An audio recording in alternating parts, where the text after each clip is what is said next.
What's going on, Pizza fan? Welcome back to the Pizza King podcast. I'm your host, Tyrell Reed. On this episode, it's a special one, right? It's one that I was looking forward to.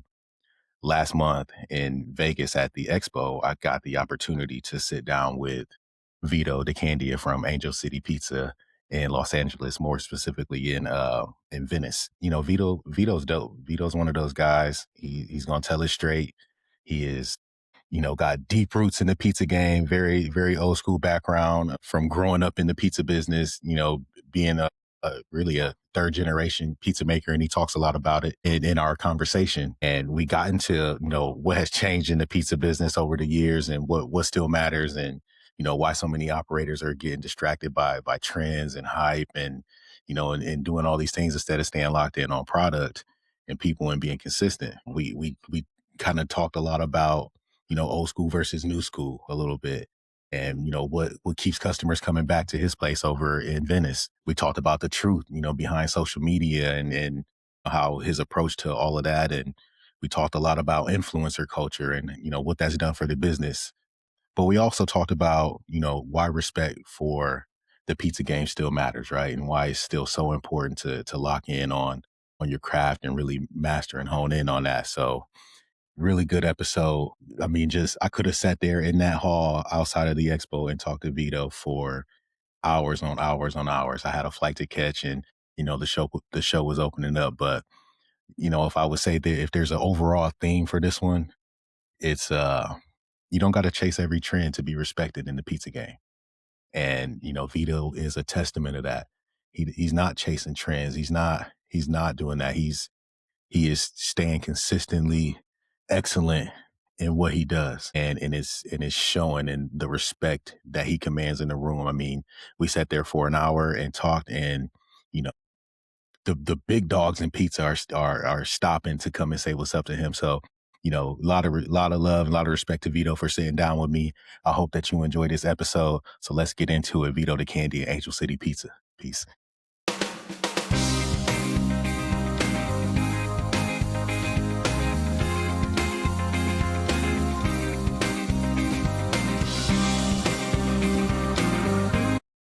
Dear. You ever come to Vegas when it's not Expo? I don't really come. You know what? I come for Expo, so I kind of save my Vegas thing for Expo. Yeah. Because it's not. You know what it is, bro? It's not the same Vegas. Oh, it is different. It's not the same Vegas. I miss old Vegas limos and It's funny the because lights. people laugh at when I say it, but it really is the truth, man. When the wise guys ran Vegas, Vegas was Vegas. So I didn't get to see it like that. And the thing is that back then it wasn't about. Now you got all these hedge fund companies. They got Caesars, they got MGM. It's $12 for a bottle. Like, they bang you over the head any chance they get. Dude, I went back to the hotel last night. I got a bottle of water and a Fanta, $16. Dude, even in this. I mean, look, this Harrah's great. Parking's free. Valet parking's free. Yeah. Rooms are nice and clean. They redid the whole hotel.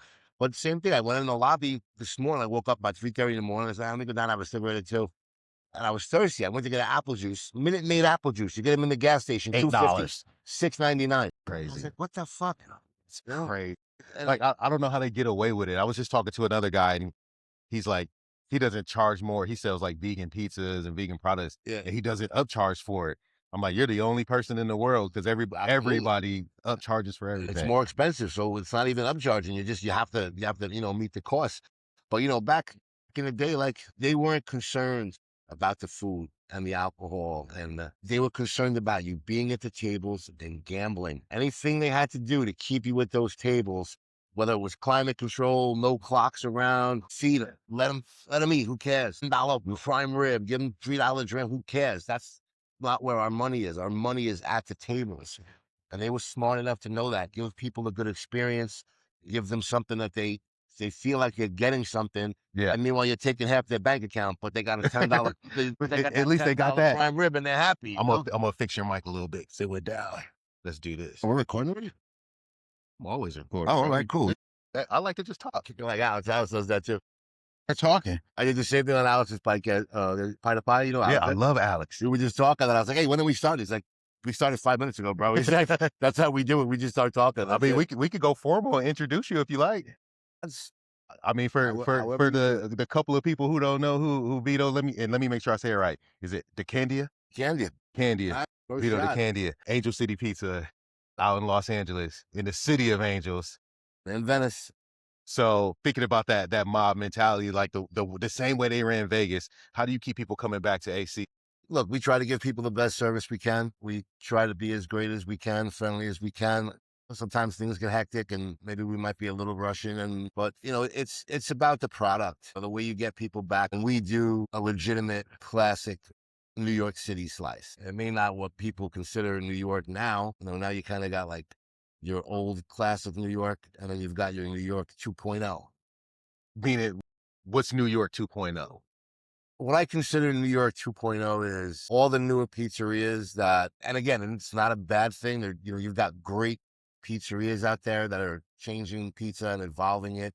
You've got Lindustry, you've got Mama's, you've got Lucia. Their first store they opened in Brooklyn. I grew up 2 blocks away from it. I could walk to that place. But it's different because they're concentrating on more of, they're very into their doughs and their fermentation and how they do the dough. And it's a completely different generation. They're doing completely different things, and it's good, but it's a different time. They're doing that. They have the luxury to do that. Right. To slow down and say, Yeah, I'm gonna make my dough take 2 extra right. days or whatever that may be. But they have the luxury to do that because a lot of people that are in the pizza business now are doing it more out of desire and Yeah, and love. They got into it. They love it. When guys like my dad and my uncle got started, it wasn't about, this is my passion. Wasn't about that. They were feeding their families. right. That's what they did. That was their trade. And that's what they did to feed their families. And my uncle used to tell me, he says, you and your cousin, my son, he said, no matter how hard you work ever, you will never work as hard as your father and I did. Because they're working at it. Do you want to know why? And I said, why? He said, because you're American born. Your belly's full. He said, when I came here, when your father came here, we had to survive. We had to eat. So it's a different head. When you're doing something because you have to, you got a family, you got a wife, you got kids, you got a house, you have to survive. So that was more, their mentality back then was more of a survival mode as opposed to now where, we're American born. We have the luxury of, I can fail at something and not have to worry because I could pick there's a lot of ways to pick yourself up. You tell customers, out of here. We don't even want your money Yeah. nowadays. It's, and again, I don't knock what's going on now. It's evolved. Yeah. You go back to the 70s, the 80s, pizza was Italian. That was it. You walked in your local store, it was Carmine or Giuseppe, whoever was back there making the pies. You'd be hard pressed to find someone in New York in the 70s and 80s making pizza that wasn't Italian. Yeah. And now it's evolved so much. Like everyone makes pizza. And it's cool because as an Italian American, it's gratifying to see that it appeals to so many different genres and races and creeds and whatever you want to, Yeah, man. So it's a really cool thing because pizza is universal. Absolutely. It's the ultimate family meal, right? Yeah. It's, it's, and again, pizza was one of the appealing things about it was like, it was cheap. Uh-huh. You filled your belly. It was really good and it was very economical. Now today it's Come on, man. like really. And, now it's more of, some pizza you can go and it's like, dude, I could have went to a restaurant and sat down and had a meal with waitress service. That's part of it being a different world, Yeah. But, I like that evolution of pizza, but I love that there's still that point where the common family can still go get a good pie. And look, you don't have to get cheap pizza. You can get good pizza Yeah. at an No, affordable price absolutely. for folks that are still doing it that way. And there's a place for everything. There's a place for this new stuff and all these cool things they're doing with those and fermentations and stuff like that. Good move, Dick. Oh, bro. So, there's a good place for that. I respect it. I admire it. Yeah. A lot of the newer pizzerias, I frequent, I go to them. But at the same time, you have to respect what it was as well. Oh, yeah. Is it, I have a buddy that he opened up a place. Actually, he bought a place that had been in Park Slope, open for 30 years. And he decided that he was gonna change styles and go from the traditional New York style slice shop that was there to sell Detroit style. And it was tough for him in the neighborhood to make that. So, as you see the evolution of pizza, maybe the communities aren't catching up quite as fast as the pizza makers want Yeah, us to, like because he couldn't afford to last as long as it was gonna take to change the perception of the neighborhood well, to and say, it "Look, maybe I can go buy a $30 it depends where 6 by you are. 9." It depends where you are. Because look, I grew up in Brooklyn my whole life. There's parts of Brooklyn that aren't really Brooklyn anymore. It's a different Brooklyn, you know? And it depends where you open up, you know? Some areas you can open up and yeah, you'll get that crowd that wants to try Detroit and they're a newer generation. But if you're not in that right neighborhood, you're gonna get those hardline old school Brooklyn people that to them a slice is cheese or pepperoni or maybe a Sicilian and that's And it. that's all there is. Like you look at Gio and Luigi's. Gio's like an internet star now. My mom's cousin, when I was growing up, owned a car dealership called Paul Chevrolet right near there. I used to go in Gio's place when I was a kid. We're around the same age. He was a kid. His father was making the pizza.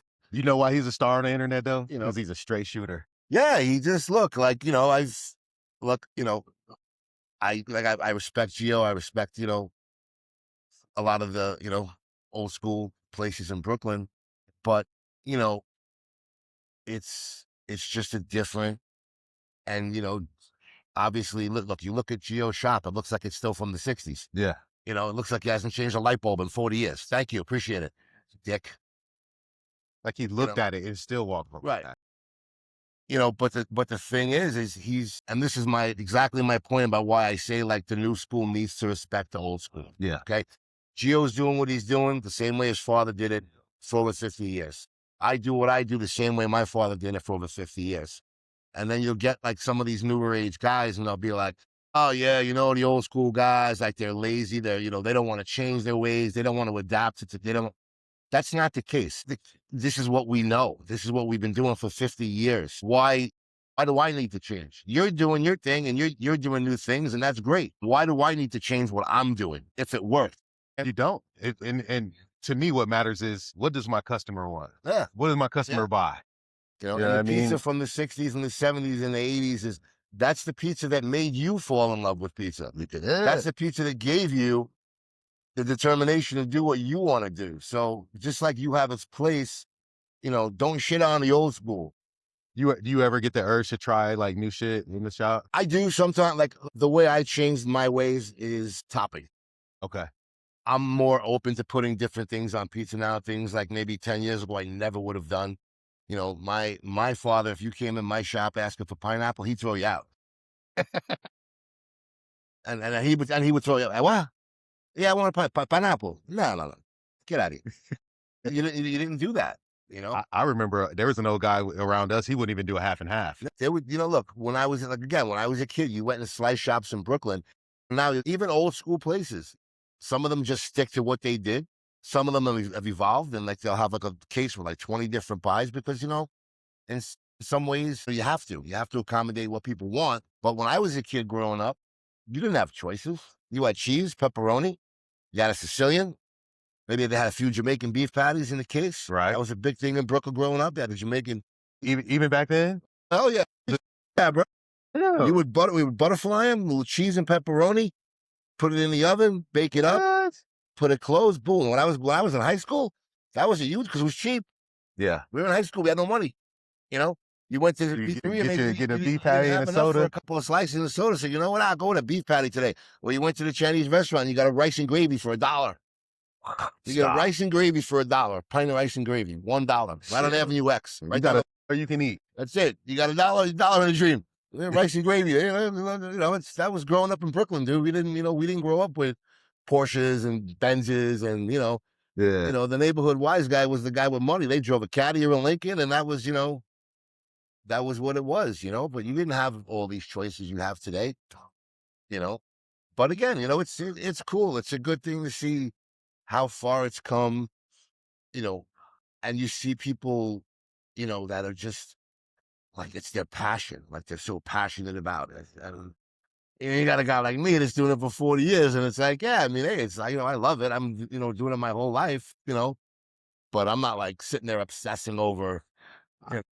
Well, and look, nothing against the guys who are passionate and care about fermentation and hydration levels and all that. And you learn it because that's kind of where the industry is going now. But I've been in our business for 23 years, right? Shit, we still got the same bucket, like with the line on it, and Yeah. and it still works. So like, a lot of that still works for us. I talk to guys who are like, gee, you gotta get the scale and weight. I'm like, that makes my dough process like 3 times longer. Yeah. Like I just know where my oil needs to go, where my water needs to go, and Yeah. how much salt goes in it, and we mix it and we go. Again, it's like we said, there's a place for that and it's awesome. There's also something to be said for just keeping the tradition. My uncle came here in the early 60s Yeah.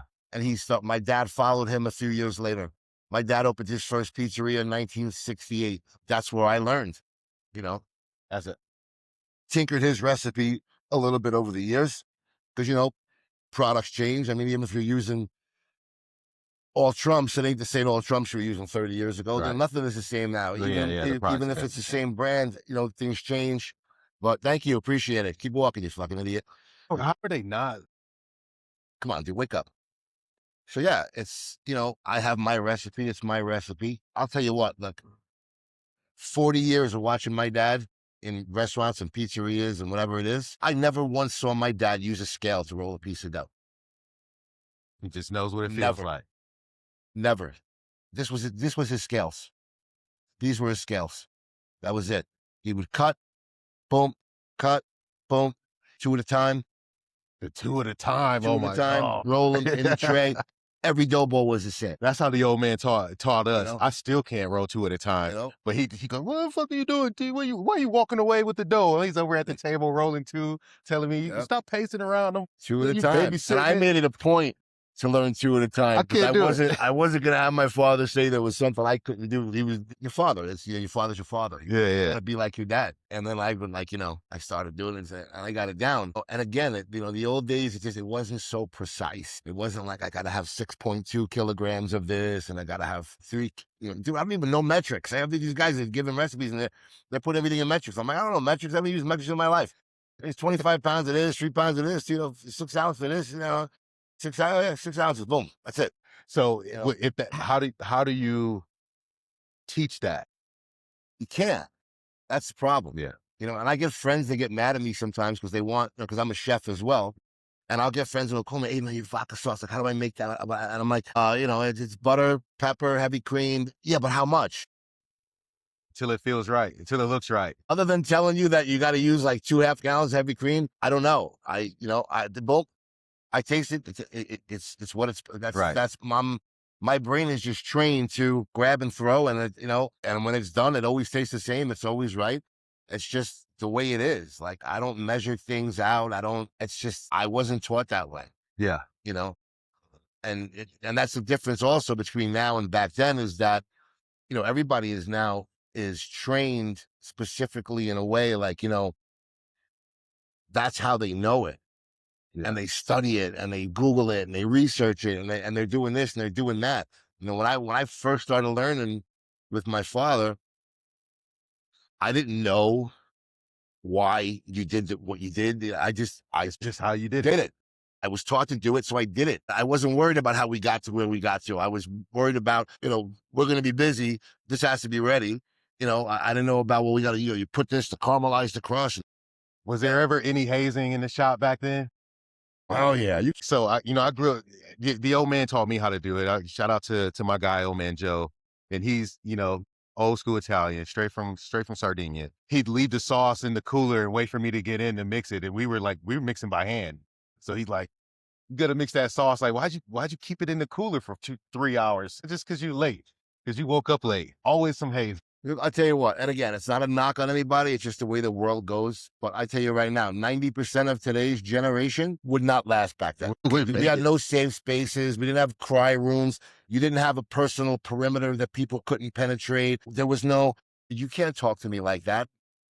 Dude, and you're in a kitchen, in a pizzeria, in a restaurant, in a catering, anywhere you are, the chef was the boss. And that was it. Questioning him, there was no this, there was no that. I had my own restaurant and my own dad's restaurant. My dad told me straight up, He is the boss, not you.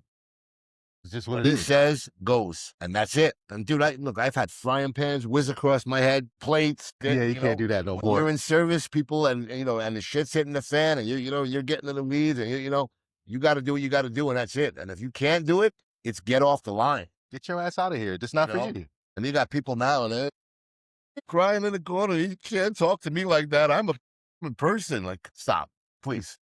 As much as technology has helped us, I think, even like we see people here that keep walking in front of the damn camera, Yeah. staring at their phones, not paying attention to anything that's really going on. There's no real human connection anymore. Like, Yeah. if you have eyes and you look and you see, like, you notice things around you and you adapt to that. But if you live your whole life right here, One of the big problems today is that there's no self-awareness. none. There's no self-awareness None. of what's going on. It's just all about them. And you're in their world, and it's that simple, and everything is about them. And I don't know. I get it in my place. People come in. I get couples that come in. They order food, and they order whatever. They sit down, and she's on the phone and he's on the phone. Out to dinner. Like, put the phone down. Leave the phone at the house, leave it in the car. Talk. Yeah. And then you want to know why, you got kids shooting up high schools at 17, and it's a common thing because these kids were never told no. Yep. They were never taught how to properly socialize. They were never taught respect. No emotional intelligence.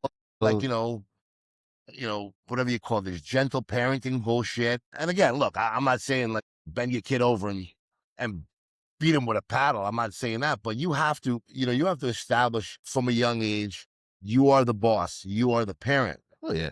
And that's the way I have boys and I don't parent them to fear me, but I do raise them to respect me. Fear and respect are two different things. Yeah, I want them to respect me, and not just me. I want them to respect every fucking body. Not you're gonna get so much further when you know how to respect yourself and respect people and command respect when you walk into a situation. Absolutely. You got to be a real person for that. You can't be some identity online. That shit don't work. That's rough. and that's the downside of social media is that we've created a world where everyone is so intent to be famous. Yeah. Everyone social media, is a necessity. Yeah. Especially in business. You need it to help improve your business. And if it works for you, it's great, but not to the point where you start losing sight of who you are. And like, you think, like the world should when I was a kid, it was like, you admired like musicians, you admired movie stars, you admired people that now People it's that like, you couldn't reach, you couldn't right, touch. You never seen them in your whole. exactly. Now it's, come on, get in here. Come on, get in here for please a second. Get in. We got Scott. Come on, man. You got to come say hi. We got Scott Wiener in the house. I'm sneaking into the house. Come on, man. Guru, and we love him. He's the man. I love you guys. Good to How's see it you, going? bro. How's it going? Good. Sorry to interrupt the Come conversation. on, man. What's up, brother? I'm just happy to see everybody and then, sneak in and bust things up. Yes. I got to run into the show. Can I reach out to you to do this with me virtually one day? Anytime, Please, can we do that? today, tomorrow, anytime. I would love that. I tried to come on the tour, but my kid wasn't ready for a half-day pizza excursion 2 weeks ago, but I really tried to Don't do worry. it. We can just chat. I would love it. Anytime. Thank you. Be good, Scott. You have my early, send me a message. I got you. I'll reach out to you. Thank you, Scott. He's Good dude right here. Scott's these good people. And you know what? And again, that's what I'm talking about. Like people like that have a passion, that just love pizza. And he teaches. But and if you shares. watch Scott and you watch his videos, he respects the new school. But he is also adamant about you have to respect this. This is old school. This is what started it. And he's fair in his assessment across the board of everything, that I respect that. I have a lot of respect. I got a lot of respect for Scott too. Even back before it was pizza tours and he was writing for Pizza Today and he always shed light on who was doing the work. He always showed love to folks. That dude knows more about pizza than anybody I've ever seen or witnessed or met in my life. He is definitely a pizza geek, definitely a pizza connoisseur, without a doubt. And that's kind of part of the reason why we started this. And I know we were talking about social media and, whether it has good or bad effects. It is necessary for business. And a lot of people go to it in order to learn or to figure out something or meet somebody or do that or connect with a person. So that there's a lot of good that happens. And I started this podcast and this channel for that very reason, because our business statistics tell you 8 out of 10 pizzerias fail within the first 5 years. Look, restaurants in general, anything food related is the highest rate of failure in any business across the board. And with the right education and the right advice and the right people sharing it, we can change that. And that's why I started this, because we needed more platforms to tell folks the real stories that are happening. Absolutely. The real things that are happening. Like I said, there is a place for social media. Absolutely. It's a good tool if you know how to use it properly. It's, it's great to help build your business, but don't be one guy on camera and be a different guy when you're out. They're going to find out. I always say one thing about myself is that I'm the same person, whatever situation I'm in. You're always getting me. That might not always be a good thing because I'm brutally honest, and I'll tell you, so it might not always be a good thing, but at least when you're talking to me, you're getting the same guy that was at 15, at 25, at 35, and now at 55. I'm the same person always. And you have to, I got people all the time, like, you start a podcast, please. You got the personality for you, do great. And you really need to get more on your social media, put yourself out there. You've got a really good personality for it. And I'm like, I just want to make pizza. And I just want people to come in and enjoy my pizza. That's it. And it's harder to reach those people now. Your pizza was your social media. If you made good pizza. Look, we got Danny Boy's through. Come on over here and say what's up. Come and say hello, Danny. Tyrell Reed. It's good to see you. What's up, brother? How are you? Good. How's everything? Actually, it's going well. You have to say it's going No, well. you're supposed to be like, not so great. It's going well. Good. That's good, man. It's good to see you. Be good, Danny. That's a good guy, Tim. Oh yeah, Danny's a sweetheart. He's a good guy. Huge on social media. He's got a whole team. He pumps out video after video after video. He's not a different guy on camera. And it's smart. But he found the right angle to promote his business, bring in business. And again, like I said, there is a place to social media, and you have to do now. It's a different world. Years ago, your fame came from your pizza. Look at so many places just in Brooklyn that have been in it. Spumoni Gardens, the Farah, Crispy. You're talking about places that have been around, 30, 40, 50, 60 years. Yeah. I used to go in the Farah when I was a kid. My mom worked one block over. She worked at the Midwood Brooklyn Public Library. Okay. Was literally one block over from the Farah. And that was like, my parents were divorced when I was a kid. So at that age, I was in Brooklyn with my mom. And, that was like my treat on Fridays. I would take the bus after school. I'd go to Avenue J, meet my mom after work. We'd walk over to the Farah. I knew Dom when I was 12 years old. He was me now. He was he was just a, young guy, and was before all the hype and the social media blow up. That was my treat. My mom would get a pie and appreciate you. We'd get a pie and then go home, and that was my Friday treat. So, but again, you look at a guy like the Fares, and you look at Spumoni. You almost did it right. You almost did it right. You went right in front of the camera. Yeah. Sure.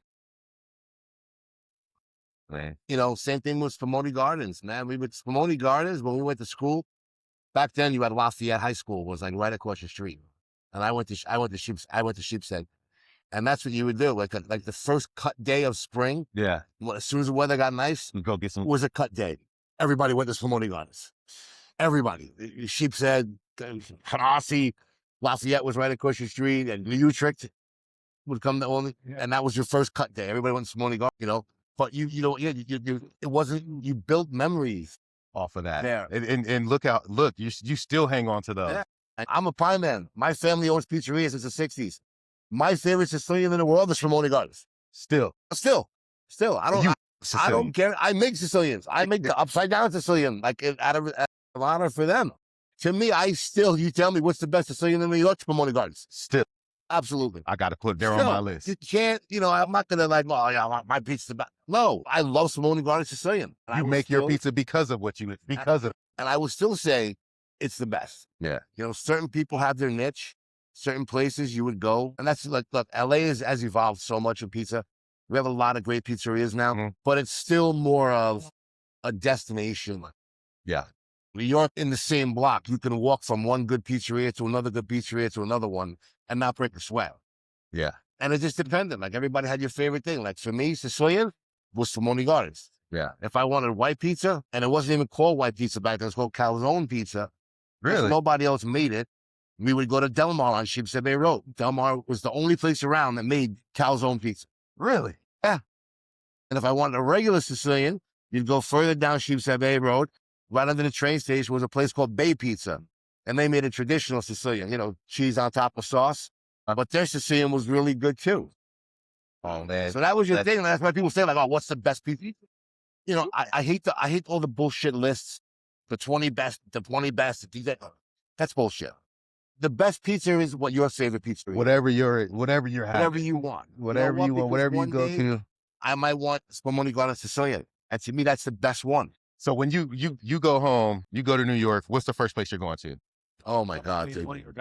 There are so many. And I've seen folks, you know, cause we're all in like our group chats and all that stuff. Yeah. And folks like, oh, I'm going to New York this weekend. And you're always one of the first ones to say, go do this. I haven't been home in a while. But I mean, just depending on what, first I'd probably do is, oh my God, it's not just a pizza thing, dude. Brooklyn is just a food thing. I mean, I would definitely hit Spumoni Gardens. I would definitely go to Joseph Avenue U, get a panella sandwich, Brennan and Carr for the dip roast beef, Roll and Roaster, Cats. Yeah. After heading to Manhattan, get the night pastrami at Cats, you know. Peter Luger's, which is great because they have one here now. Yeah. Yeah. They have a Peter Luger's in Vegas now, and is it just as good? I'm going there tonight. It's great. It's my third year straight since they opened. That's my tradition. I come here, I have to have White Castle and Peter Luger's. That's my tradition. White Castle and Peter Luger's. I got to hit them at least once before I get out of here. There you go. But yeah, you know, and again, it's not to disrespect anybody that's on these lists, but these lists are bullshit. It's for readers. It's for travelers. First of all, if you haven't tried every single pizzeria in LA, then how do you know what a top 20? Have you gone to every pizzeria in LA? It's impossible. No, you haven't. It's not even possible, especially the way LA has street vendors now and all that. Plus, you're lumping everything together. You know, look, we have New York style out here. We have Detroit style out here. We have wood-fired pizza. We have now tavern pizza is starting to become a little bit of a thing out here. You know, so how do you put a Napolitan wood-fired place in the same category as me? You can't. And then how do you put a Detroit pizza in the same category? So, you know, you want to do a list, you know what? Then put some energy into it. No, that's too much work. The 10 best New York pizzerias in LA. Put the 10 best Detroit pizzerias in LA. Put the 10 best wood fired, because you're just generalizing it as pizza, and they all bring different things to the table. So you can't rate. It's whatever your favorite pizza is. That's the best pizza. Yeah, I think the internet had a lot to do with the ratings and point systems and all that. And just go eat your pizza, man, and enjoy it. If you don't like it, don't do it. What's up, Brian? And it's a huge thing. It's a huge thing in LA. Yeah, everything is a list. A list. What is the one piece of advice you would give somebody who was going to start their pizza business now? What would you tell them? Here, in LA. Well, I would say in LA. Someone wants to start a pizzeria in LA. Well, you wanted in the last 50 years, 60 years, like some of the places that you've grown up with. What would you tell us? I would tell them just, you have to be patient, and you have to be persistent. You know, look, I'm doing this. My dad had me in the kitchen at 12 years old. Yeah. All right. I'm 55. 40 plus years in the game. 40 plus years doing this. Okay. I came out here.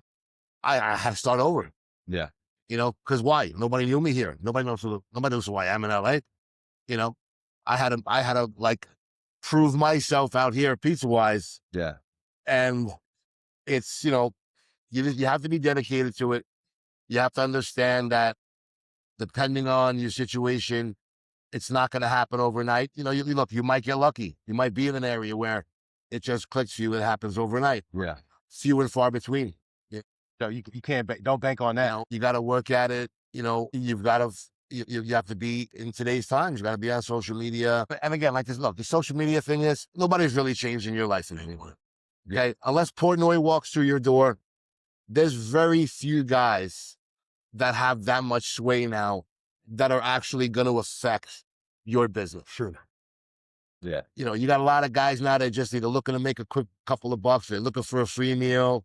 And, you know, we like my policy, guys, I ain't paying a guy. my policy is I don't pay influence. And they'll contact me. Hey, you come in, we'll do this. I say, look, you want to come in, you want a meal? You want food? Whatever you want. I'll cook you whatever you want. Not a problem. Yeah. We don't pay. I'll feed you without the review. You just want a pizza, I got you. I'm not. Exactly. If I'm paying you, what does that mean? It means I'm paying you to say I'm good. I don't need to pay you to say I'm good. Then you don't like me. You're not my customer. Come in, have the food. If you like it, you like it. If you don't like it, you don't like it. I don't give a shit. Be honest in your review. I don't care. The food's free, whatever you want, I don't care. Don't But matter. we're not paying an influencer, you know? And even to the point where like I've had guys that, you know, contact me like, oh, like $1,200, we'll come in, we'll do this. I'm like, dude, I'll tell you what, show me something that guarantees me that I'll even make that $1,300 back. You can't. No talk. But they don't own the platform. They don't control the reach. They don't control the traffic that's going to come through your door. Influencer game too has gotten to the point where it's like they're competing with each other now. Yeah. And they have to stay in the mix. If they would just work together, they could do it better. You know, you get the same guys going to the same places over and over, you know, and you see it plain as day because you see this guy goes, and then within the next 3 weeks, you'll see 7 more of those guys right behind him go. It's like ChatGPT. And it's like, you know what, dude? I don't need you to tell me 8 different times about one place. Find me the place that no one knows about. Yeah. That's what you're supposed to be showing me. You're supposed to be showing me a place that I didn't find on my own.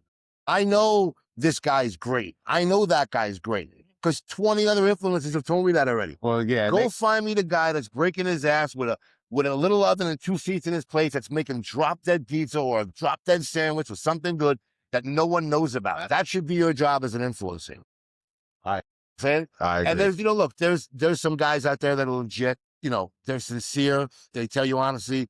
You know, you got Daniel from Forking Around TV. Yeah. Is a great guy. Eddie Sanchez, Hungry in LA. David, Best of LA Food. You know, Luca. I don't know if you met Luca was our thing last night. You know, Luca, LA Countdown. I was there, yeah. You know, and these are guys that, you know what? Like, look, Eddie Sanchez came into my place. I happened to be away. I was in Hawaii. Didn't tell anybody who he was.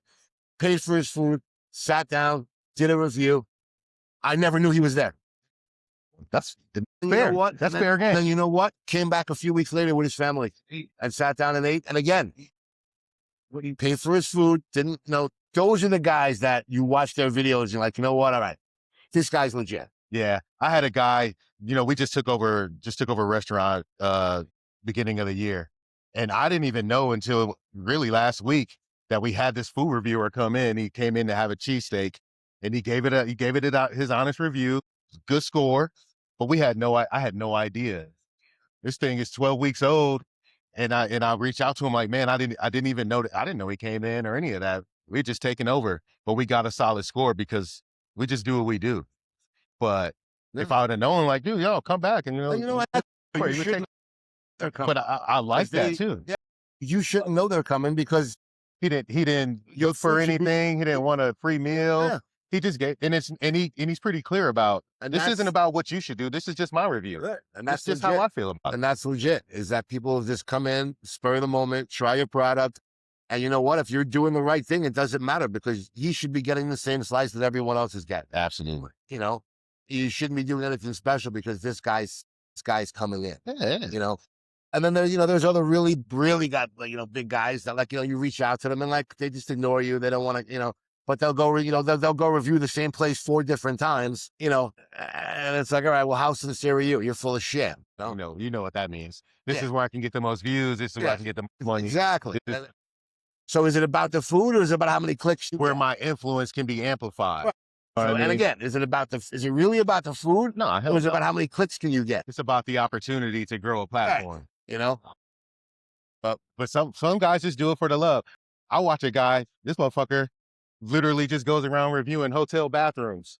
He just goes, I swear to God, he just takes a shit in all the hotels. He tells you which one is nice. So I'm like, that's the kind of content I love because that guy, no one's paying this guy to go do that. He's just making it. He's at work doing his job and then found something fun to do online to make, to make it fun. Look, and again, some people, you know, they do it out of a true love. Yeah. For food, and if they make a little money off it too, God bless you. You know, everybody has to make money. Everybody has to live.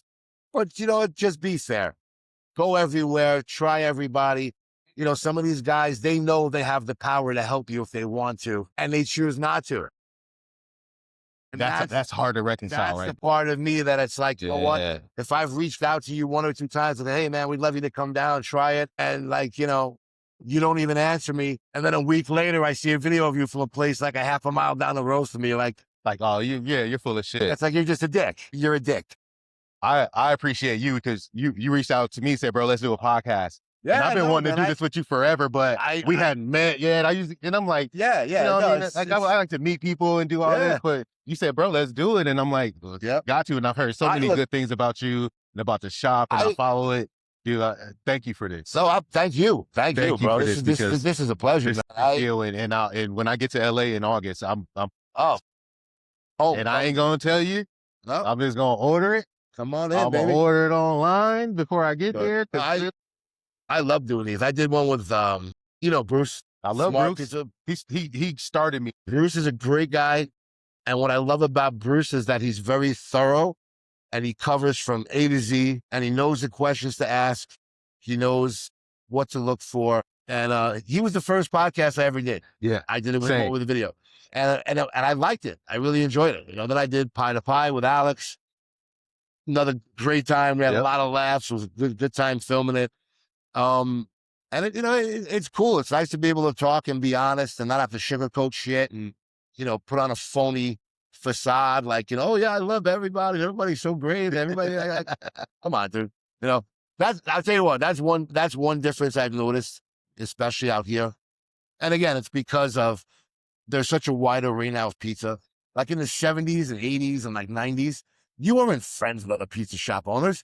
Dude, that was the fucking enemy. For the same stuff. You know what? But you weren't friends because of one main reason. You were all selling the same shit. Yeah. It was cheese, pepperoni, Sicilian, and that was it. Oh, yeah, so guys are like hiding their labels. It was a competition. You accidentally got some guy's product on the truck, and you're like, oh shit, this will be good. And it's like out here, it's like, you're friends with everybody because there's no reason not to be. I think there's so many people, there's so many opportunities. There's no reason not to be. Look at how many guys came up. Danny came walking in. Danny makes the same style pizza, New York style pizza. Yeah. We were hanging out yesterday with, my buddy Chris from Ozzy's, New Haven. Hunter from Detroit Pizza. Detroit Pizza. And they're great guys, man. You have a lot of laughs. We have a great time. Everybody's got each other's back. We're all like, it's a different. I have a lot of love for the LA pizza scene because as I was getting into this and speaking and teaching, LA just kind of opened up for me. Guys like Brian, guys like Hunter and I from the same place in Michigan. Yeah. Like I used to play at the park that was down the street from where he grew up. Yeah. Like, so it's just good, man. Alex is great. It's a different head now. It's a different world. Nobody needs to compete with each other. We're all here to help each other if we can. And it's just not like, it took me a while to get used to when I first came out here because I wasn't used to that. Guys like Louis. Louis introduced me to a ton of guys from South Bay over there in Redondo. Louis is a sweetheart. I love that kid. That dude. Louis is the nicest guy. He's one of my best friends. You cannot not like that kid. No, man. He's just a nice kid. I mean, I come to LA, I go to that guy's house, and we go to the shop. Like that is a good dude right there. And he speaks so highly of you. He loves you, and he loves your place. He's a good guy. I like Louis. That's one of my friends. You know what I like about Louis? He's a very sincere guy. Absolutely. He's just a nice guy. He just wants to be friends with everybody. He just wants to be, He's quiet, but he's so nice. Yeah. Yeah. So guys like that, man, LA really just showed me a lot of love. And there's a lot of good people out here. You got Sean from Secret, Sean and his crew, great people. Are you doing Pizza Fest? I am doing Pizza Fest, yes. That's coming up it's just a couple of weeks, right? I'm making pizza on the Saturday, and then on the Sunday, I'm on the discussion panel. Yeah. Good, man. It's just like the whole LA Pizza Alliance. I mean, I'm fortunate that the fires happened and so many people lost so much. You know what? But to see how the community came together. I always think of it as it was a good thing for a horrible reason. Yeah. And to see how fast the pizza scene in LA jumped on that. I mean, it was literally like 24 hours. Shit was getting done. Yeah. And Scott was a huge part of that. Scott is Slice Out Hunger. Uh-huh. And, from 2,500 miles away, Scott had, Aaron is, Influence and his reach. They have, we're donating money in Florida because it was feeding everybody. And it really was a nice thing to see everybody come together to support our city. Yeah. Because look, I'm a New Yorker. I'll always be in New York. I consider myself a guest here. I'm a transient. Yeah. I'll always be a New Yorker. You're a New Yorker, but you got Florida ties. This is my home. Yeah. You're West Coast now. You're in Miami. This is my home now. You have to support where you are. And, this is my city now. And it was, great thing just to see how everybody stepped up and stepped to the plate. And we fed so many people. Yeah. I mean, we've thousands and thousands and thousands of pizzas and sandwiches and salads between all the places in LA jumped on that. And it was really a good thing to see. It's really a good thing to see. Vito, again, this is good, man. Thank you so much. My brother. Pleasure. Yes, sir. Let's enjoy the rest of this show. I actually got a flight to catch. What time are you out of here?